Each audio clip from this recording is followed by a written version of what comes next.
ओम शांति। आज बाबा हम बच्चों का श्रेष्ठ सम्मान और श्रेष्ठ भाग्य देख रहे हैं। तो बाबा ने देखा कि बच्चे उच्च सम्मान को जान भी गए हैं और मानते भी हैं कि मैं ही हूँ, लेकिन सारा दिन उस उच्च सम्मान के नशे में स्थित हो चलने में नाम्बारबार है।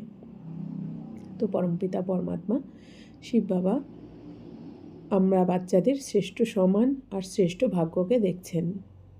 তো বাবা দেখেছেন যে বাচ্চারা উঁচু সম্মানকে জেনেও গেছে নিজেদের, আর মানছেও বাচ্চারা যে আমিই সেই।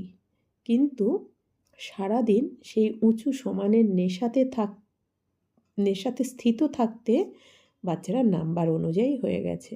অর্থাৎ যে যতটা উঁচু সম্মানে থাকার পুরুষার্থ করছে সে आगे एगिए जाच्छे।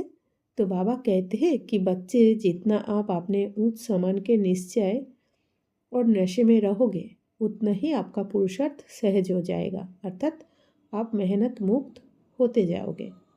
तो बाबा बोलছেন যে বাচ্চারা যত তোমরা তোমাদের উঁচু সম্মানের নিশ্চয় আর নেশাতে থাকবে তত তোমাদের পুরুষার্থ সহজ হয়ে যাবে, অর্থাৎ তোমরা পরিশ্রম করা থেকে মুক্ত হয়ে যাবে।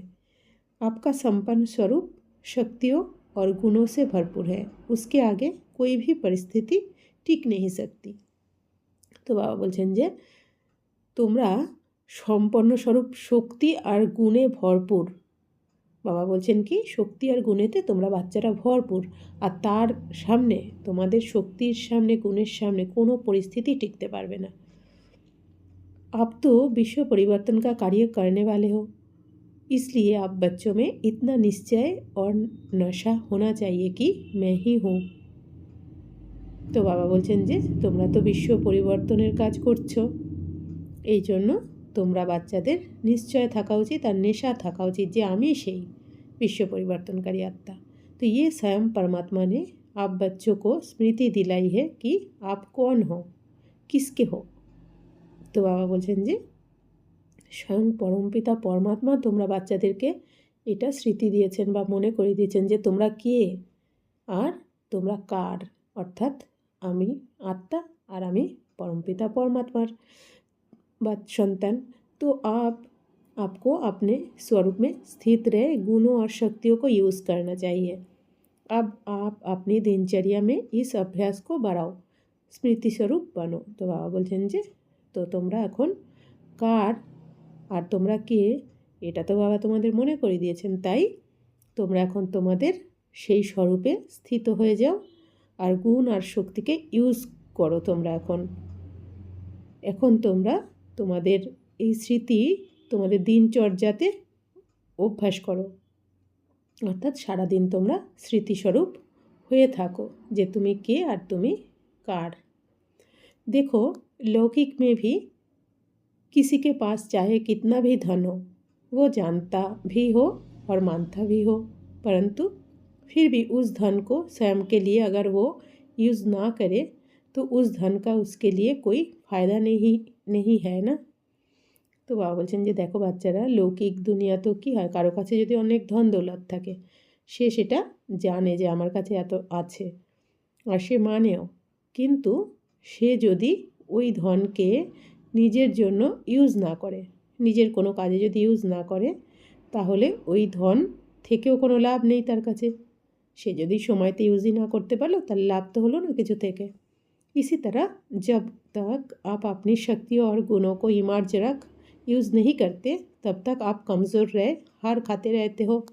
ঠিক এইভাবেই তোমরাও যদি তোমাদের শক্তিকে আর গুণকে মনে না রাখো আর ইউজ না করো তাহলে তোমরা কমজোর হয়ে মায়ার কাছে হারতে থাকো। इसलिए आप विस्मृति से स्मृति स्वरूप बन स्वयं के साथ साथ विश्व का भी कल्याण करो। এই জন্য এখন তোমরা মনে রাখো তোমাদের শক্তিকে আর গুণকে, ভুলে যেও না, মনে রাখো আর নিজের সাথে সাথে বিশ্বেরও কল্যাণ করো, অর্থাৎ স্বপরিবর্তনও করো আর তার সাথে সাথে বিশ্ব পরিবর্তনও করো এই শক্তি আর গুণকে কাজে লাগিয়ে। देखो समय कम है और लक्ष्य ऊंचा है, तो आप बार बार अपने संपूर्ण स्वरूप को धारण करो। अंत में यही अभ्यास आपको बाप समान बना देगा। स्मृति का সুইচ হামেশা অন রাখো। তো বাবা বলছেন কি দেখো সময় তো এখন অনেক কম রয়েছে আর লক্ষ্য অনেক উঁচু, তাই এখন বারবার তোমরা নিজের সম্পূর্ণ স্বরূপকে ধারণ করে থাকো। আর অন্তিমে এই অভ্যাসই তোমাদের বাবার সমান বানিয়ে দেবে। তো তোমরা সবসময় তোমাদের এই স্মৃতির সুইচ অন করে রাখো যে তুমি কে, তুমি কার। आपको स्वयं का परिवर्तन कर संबंध संपर्क में आने वाली आत्माओं का भी परिवर्तन करना है, तो विश्व का भी परिवर्तन करना है। इसलिए विस्मृत हो अब अपने समय को व्यर्थ मत करो।